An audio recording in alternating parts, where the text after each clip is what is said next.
হাসির রাজা, জ্ঞানের রাজা, রসিক রাজা। ৭৭ আর এই গিয়ে ৭৮। মোটে ৭৮। এর চেয়ে বেশি তো নবাবের দেহরক্ষীর কাছে থাকে। দূর দূর দূর দূর। অনেকদিন মহারাজকে হাত করে মোহর নেওয়া হয়নি, কিছু একটা করতেই হবে।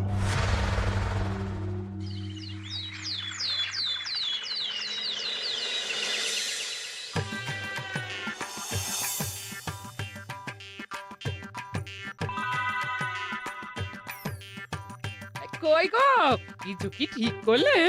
রাজকুমারের জন্মদিনে কি উপহার দেবে? হ্যাঁ গো, পেয়েছি, এই দেখো। উমা, এই যে তোমার ছোটবেলা সোনার আংটিখানা। হ্যাঁ গিন্নি, ঠিক ধরেছ। যেটুকু যা গয়না ছিল সবই তো দেওয়া হয়ে গেছে, নহে বিক্রি হয়েছে। আর তো কাউকে কিছু দেওয়ার নেই, তাই ভাবলাম এটাই উপহারে দিই। সে ভালো ভেবেছো। বেশ, আসি তাহলে। ওদিকে সবার দেরি হয়ে যাচ্ছে গিন্নি।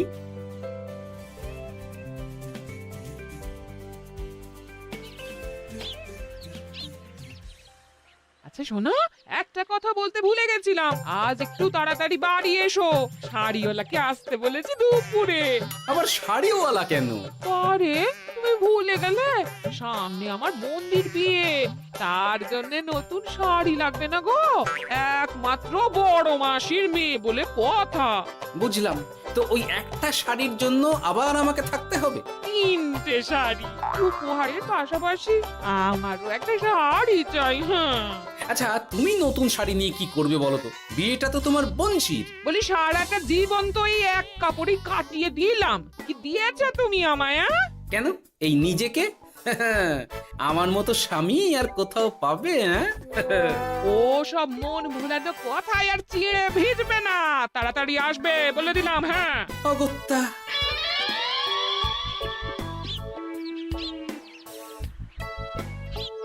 দূর, গিন্নিরও যত কথা সব বেরোনোর সময়। আবার তাড়াতাড়ি ফিরেও আসতে হবে শাড়ির জন্য।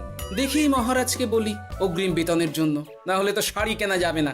তাও একটা হলে হতো, কিন্তু এনাকেও দিতে হবে। আসলে সত্যিই তো, গিন্নি আমার কত যত্ন আত্তি করে, কিন্তু তাকে আজ পর্যন্ত তেমন কিছু উপহার দিতে পারেনি। না, গিয়ে বলি।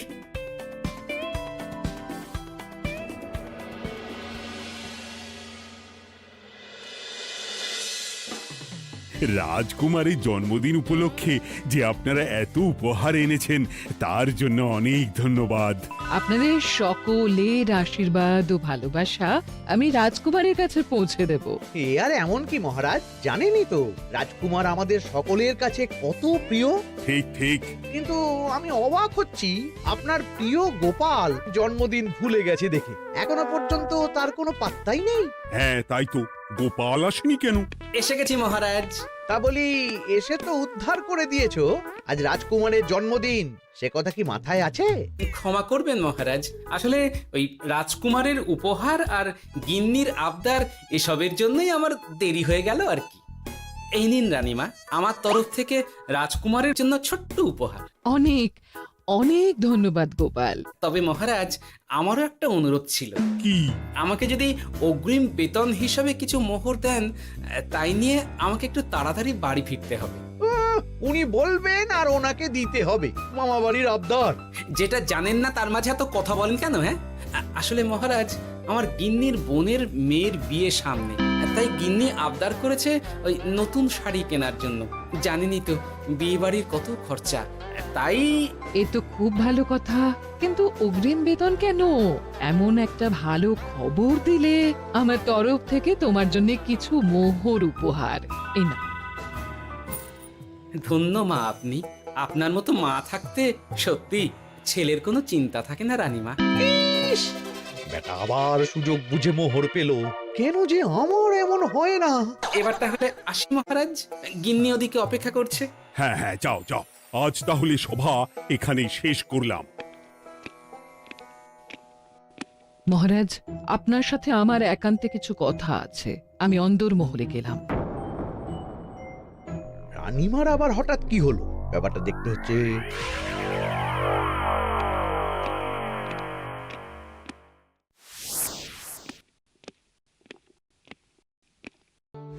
আজ আজ আমি বুঝতে পারছি আপনি আমাকে একদম ভালোবাসেন না মহারাজ। ও কি কথা বলছো রানী? একদম ঠিক বলছি। নিজের গিন্নির আবদার মেটানোর জন্য গোপাল কত ভাবে, নতুন শাড়ি কিনে দেবার জন্য অগ্রিম বেতন অব্দি চাইলো, আর আপনি? আমি তো রাজা, আমি কেন বেতন চাইবো? সেটাই তো, রাজা হয়েও আপনি কখনো এমন কিচ্ছু করেননি, কিচ্ছু না। আহা, রাগ করে না। আমি তোমাকে সব থেকে সুন্দর শাড়ি উপহার দেব, একেবারে সোনার সুতোর কাজ করা মুক্ত বসানো শাড়ি। এমন শাড়ি কেউ কখনো দেখেনি। ও মা, সত্যি? আচ্ছা, এই ব্যাপার। গোপালের কথা শুনে এবার মহারাজ ও রানীমাকে উপহার দেবে? ধুর, আমারই ভাগ্যটা খারাপ।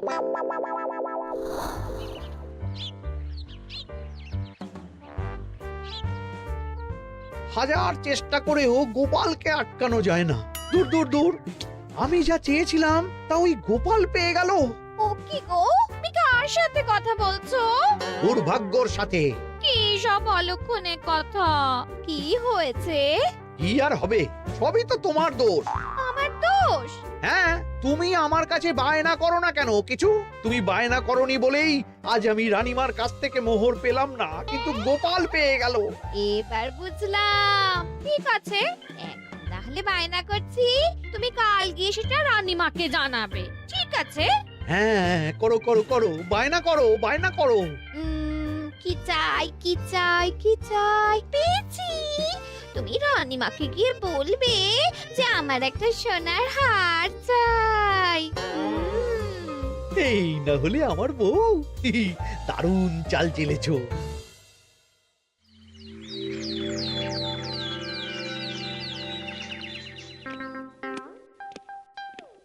কি গো মন্ত্রী, আজ যে তুমি দেরি করলে বড়।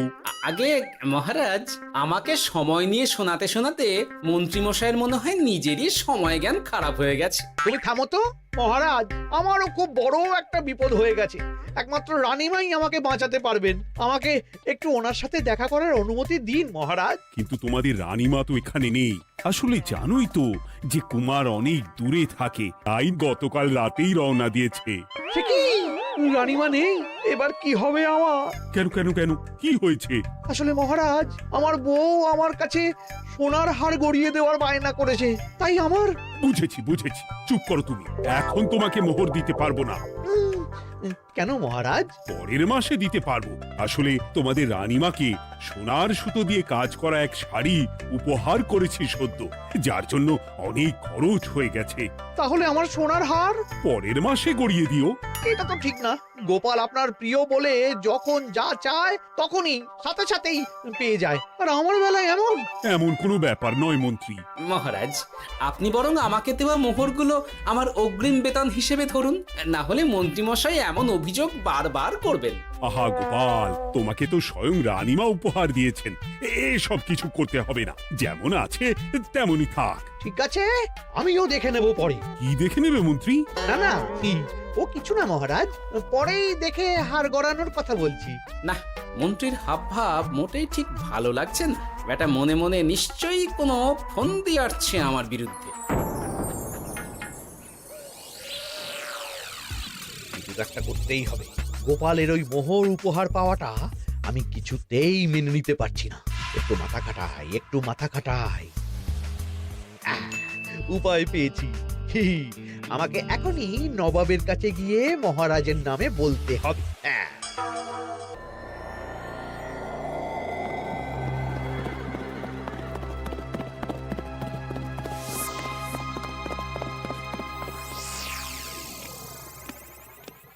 প্রণাম নবাব বাহাদুর।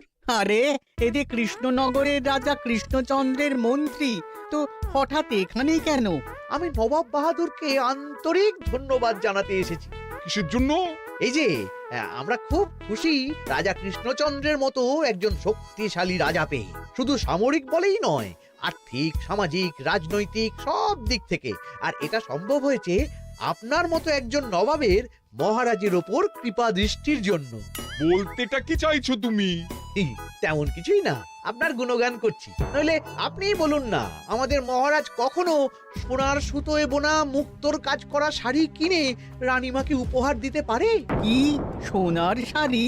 হ্যাঁ, এমন দামি শাড়ি যা হয়তো নবাবের কাছেও নেই। ঠিক আছে ঠিক আছে, তুমি এখন আসতে পারো। আর শোনো, আমি তোমাদের রাজ্য পরিদর্শনের জন্য লোক পাঠাবো। কবে কখন সেটা কাল তোমাদের সূচনা পাঠিয়ে দেবো, কেমন? তো, ঠিক জায়গাতেই আগুনটা ধরিয়েছি মনে হচ্ছে। বেশ, ব্যাপারটা আমার মোটেই ঠিক লাগছে না উজির। কৃষ্ণচন্দ্রর মতো এক সামান্য রাজা এত দামি শাড়ি কিনলো কি করে? কালো বাজারি করছে না তো? আমিও একই কথা ভাবছিলাম হুজুর। এক কাজ করো, কালকে কৃষ্ণনগরে খবর পাঠাও। 2 দিন পর রাজকার্য পরিদর্শনের জন্য তুমি সেখানে যাবে। সব খতিয়ে দেখবে, আর কিছু বেগতিক বা গরমিল দেখলে সেটা বাজেয়াপ্ত করে নেবে, কেমন? আজ্ঞে হুজুর।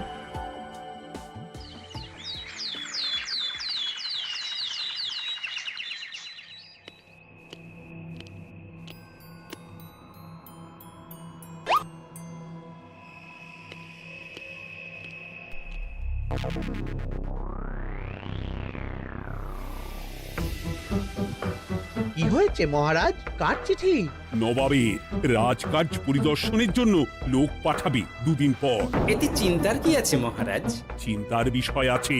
নবাব আমার রাজকোষের হিসাবও মিলিয়ে দেখতে চায়। কোনো একটা ভাবে নবাবের কানে আমার সোনার শাড়ি কেনার কথাটা চলে গেছে, তাই সন্দেহ করছে। সে কি কাণ্ড! নবাবকে তো চিনি, ভুল ধরার কোনো সুযোগ ছাড়বে না। আর চিঠিতে পরিষ্কার লিখে দিয়েছে, হিসেবের একটু এদিক ওদিক হলেই সে সব বাজেয়াপ্ত করে নেবে। হায় কপাল, এ সব হয়েছে গোপালের জন্য। অমনি শুরু করে দিলেন। আচ্ছা, আমি আবার কি করেছি বলুন তো? তুমিই তো করেছো। সেদিন যদি তুমি তোমার গিন্নির শাড়ি কেনার কথাটা রানীমার কানে না তুলতে, তাহলে রানীমাও মহারাজের কাছে শাড়ির জন্য বায়না করতেন না, মহারাজও সোনার শাড়ি কিনতেন না, আর নবাবও জানতে পারতেন না। একদম ঠিক কথা বলেছ মন্ত্রী, সব দোষ তোমার গোপাল। মহারাজ, আপনি এমন বলছেন? হ্যাঁ বলছি, কারণ এটাই হয়েছে। দুশ্চিন্তায় এখন মাথা খারাপ হয়ে যাচ্ছে আমার। আমি জানি না তোমার জন্য আজ অব্দি এমন বিপদে কবে পড়েছি। এবার তোমাকেই এখান থেকে বেরোনোর উপায় বের করতে হবে। আর যদি তা না করতে পারো, তাহলে আজ পর্যন্ত তোমাকে যত মোহর উপহার দেওয়া হয়েছে সেই সব উপহারের মোহর ফেরত দিতে হবে। সব মোহর যে প্রায় খরচ হয়ে গেছে মহারাজ, আবার আমি কোথা থেকে পাবো? সেটা তুমি জানো। এইবার গোপাল ভালো মতো জব্দ হয়েছে। এই যে লঘু পাপে গুরুদণ্ড। গোপাল পড়ল ফাঁদে। এমন দেখে মন্ত্রী হাসে আর আমার মনটা কাঁদে।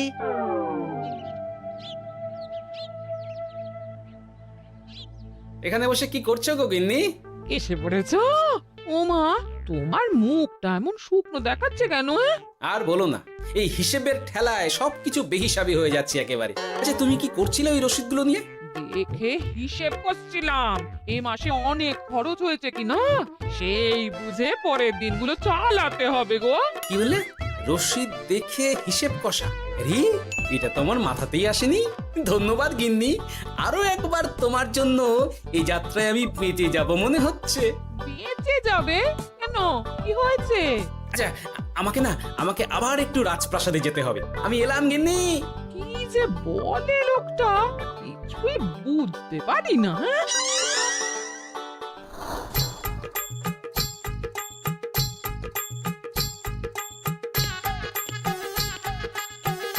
আসতে পারি মহারাজ? এ কি গোপাল, তুমি? আর কোনো চিন্তা নেই মহারাজ, নবাবকে হিসেব বোঝানোর উপায় পেয়ে গেছি। কি বলছো? কি উপায়? এই দুদিনে আপনি শুধু সকল প্রজাদের কাছ থেকে পুরনো রসিদ সংগ্রহ করুন, তাহলেই কেল্লা ফতে। তাই নাকি? আর নয়তো কি? তবে এ ব্যাপারে মন্ত্রী মশাইকে কিন্তু কিচ্ছু জানতে দেওয়া যাবে না। শুধু আমি যা বলছি তাই করুন মহারাজ। সে তো বুঝলাম, কিন্তু প্রজাদের থেকে পুরনো রসিদ সংগ্রহের কথা ঘোষণা করলেই মন্ত্রী এমনি জানতে পেরে যাবে। চিন্তা করবেন না মহারাজ, আমার কাছে এটারও উপায় আছে। আপনি শুধু খেয়াল রাখবেন যাতে এই কথা 5 কান না হয়। বাকিটা ভরসা রাখুন, কৃষ্ণনগরের একটা ঘাসও নবাব বাজেয়াপ্ত করতে পারবে না।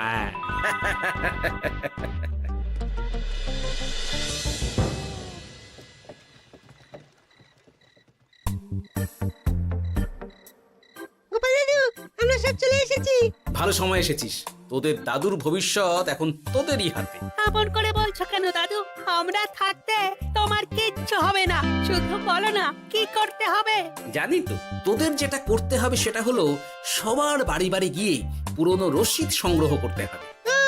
এই ব্যাপার, এটা আর এমন কি? কিন্তু কেউ যদি জিজ্ঞাসা করে কেন চাইছি, তখন বলবি যে ওই গোপাল দাদু ওই টোঙা বানাবে বলে পুরনো কাগজ চাইছে। আচ্ছা, আমরা এক্ষুনি নিয়ে আসছি। যাক, প্রথম ধাপ হয়ে গেল, এবার পরের ধাপের প্রস্তুতি। যাই, একবার বরং বিজ্ঞানীর কাছ থেকে ঘুরে আসি। বিজ্ঞানী, ও বিজ্ঞানী, বাড়ি আছো? আরে গোপাল যে, এসো এসো ভেতরে এসো। বলো, তোমাকে কিভাবে সাহায্য করতে পারি? তোমার কাছে কালি মোছা যায় এমন কোনো কিছু আছে? কালি মোছার জিনিস? হ্যাঁ, একটা তরল রাসায়নিক পদার্থ আছে যেটা সব ধরনের কালি তুলে ফেলে। দাঁড়াও দিচ্ছি। অনেক ধন্যবাদ বিজ্ঞানী।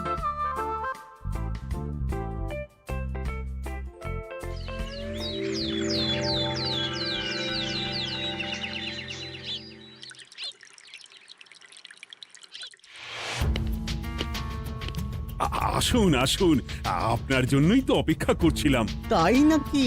এতটা পথ উনি এসেছেন, আগে ওনার জন্য শরবত ও মিষ্টির ব্যবস্থা করি।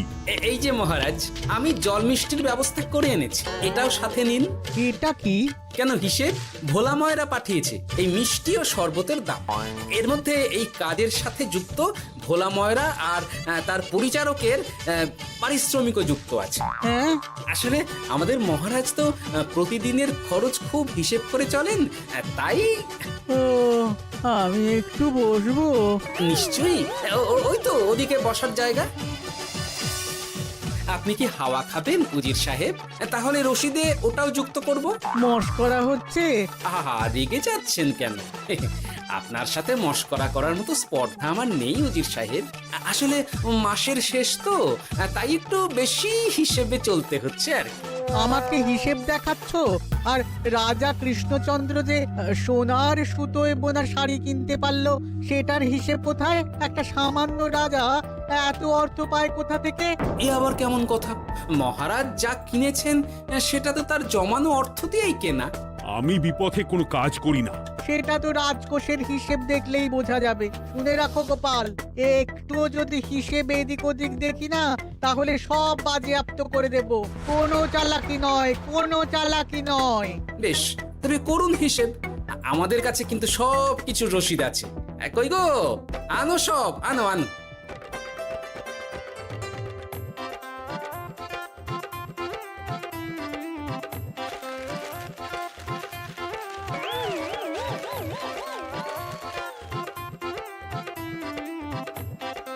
হ্যাঁ, এত রসিদ?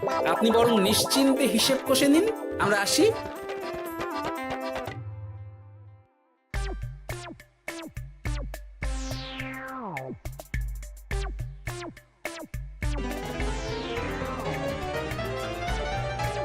বাবারে, এত হিসেব কষে কষে তো মাথা ঝিমঝিম করছে, খিদেতেও পেট চুই চুই করছে।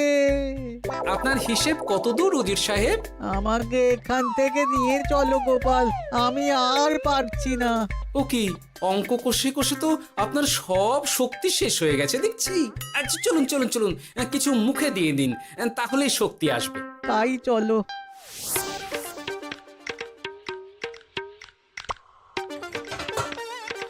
নিন, এটা হলো দুপুরের খাবার, আনাজ মশলা এমনকি রান্নার ঠাকুরেরও পারিশ্রমিকের হিসেব। এবার আমি পাগল হয়ে যাব। আমি আর কোনো হিসেব দেখতে চাই না। সব সময় কি আর হিসেব নিয়ে চলা যায় নাকি? কি আর করা যাবে বলুন? হিসেবে না চললে আপনি তো মহারাজের উপার্জনের উপর সন্দেহ করবেন, আর বেশি খরচ হলেই সম্পত্তি বাজেয়াপ্ত করবেন। তাই বলে সব কিছুতেই হিসেব? কোনো একদিকে বেশি খরচ হলে বাকি দিকগুলো এভাবেই কম করে চলতে হয়। কি ঠিক বলিনি? আমি আমার ভুল বুঝতে পেরেছি গোপাল, এবার আমাকে রেহাই দাও। আসলে তোমাদের মন্ত্রী নবাবের কাছে গিয়ে তোমাদের রাজা নামে উস্কেছে। কি মন্ত্রী? এই রে খেয়েছে, আর পালাতে হবে দেখছি। ঠিক জানতাম মোহরের জন্যই এত কিছু। তাই তো নবাব এমন করেছেন। বেশ, এবার আমি ফিরে গিয়ে নবাবকে সব জানিয়ে দিচ্ছি। সত্যি গোপাল, তোমার তুলনা হয় না। আর মন্ত্রী, আগে মহারাজ, তুমি যা করেছো তার কোনো ক্ষমা নেই। তোমার জন্যই আমার এত হয়রানি হয়েছে। ভুল হয়ে গেছে, আমাকে ক্ষমা করে দিন মহারাজ। গোপালের ওপরে হিংসে করে এমন করেছি, আর হবে না। একটা সুযোগ দিন মহারাজ। হ্যাঁ মহারাজ, সুযোগ দিয়েই দিন। বেশ, তবে তোমার শাস্তি হলো রানীমাকে আমি যে সোনা শাড়ি কিনে দিয়েছি সেটার পুরো দাম তোমাকে আমায় দিতে হবে।